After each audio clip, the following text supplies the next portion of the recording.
Hi everybody, Hansel and Gretel.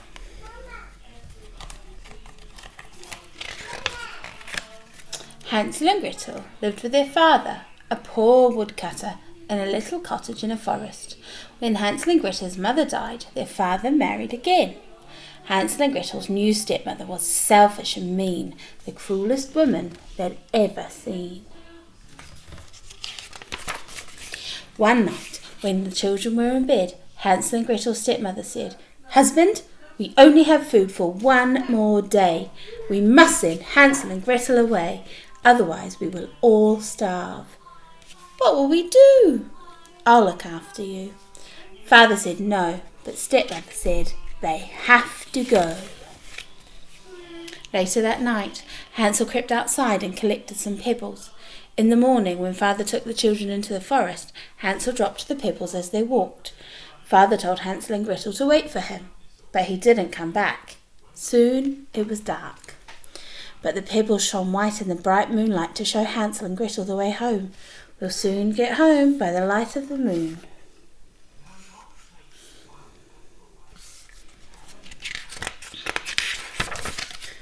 Hansel and Gretel walked all through the night to get home. Father was happy to see them, but stepmother was cross. "Naughty children," she said. "I'll show you who's boss." She told Father he must take the children back into the forest and leave them there. Oh my goodness. When Hansel went down to collect some more pebbles, he found the door locked. Oh no. The next morning, Father took Hansel and Gretel deep into the forest. He gave them bread to munch for their lunch. Then Hansel used some of it to make a trail of crumbs. "At the end of the day, the crumbs will help us find our way home," he whispered to Gretel.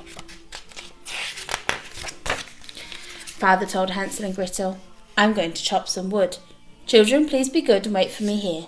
But he never came back. Gretel cried, "We're all alone."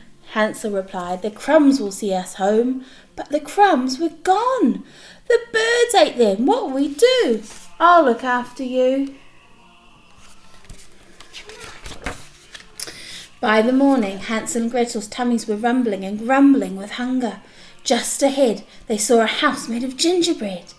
"A house made of sweets! A house we can eat!" An old woman poked out her head. "Come inside, my dears," she said. "This way, children."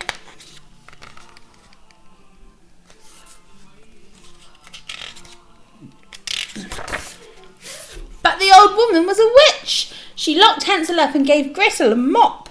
"Do the housework," she said. Every day, the witch told Gretel, "Cook your brother some tasty food. When he's nice and fat, he'll taste good and I will eat him. I like to eat little boys." Very nice, isn't it? Every morning, the witch told Hansel, "Hold out your finger so I can feel how you're fat enough to make a meal." "Not fat enough yet." However, Hansel knew that the witch couldn't see. Her eyes were so sore and red. He tricked her and held out a bone instead.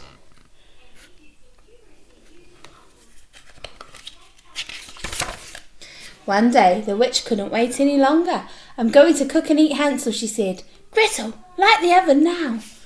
Gretel replied, "But I don't know how." The nasty witch cried, "Just crawl inside. Look, I'll show you how to do it right." Gretel pushed the witch in and shut the door tight. "Go, Gretel, go!"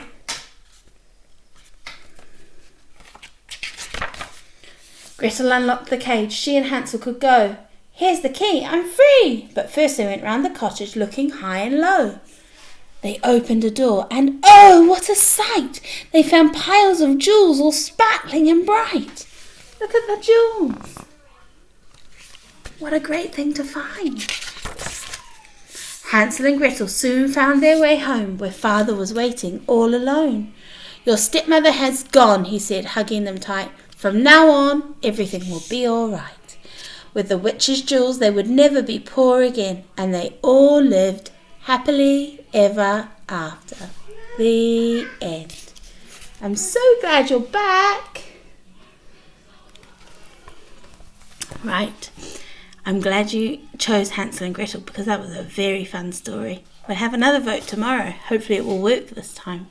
Bye.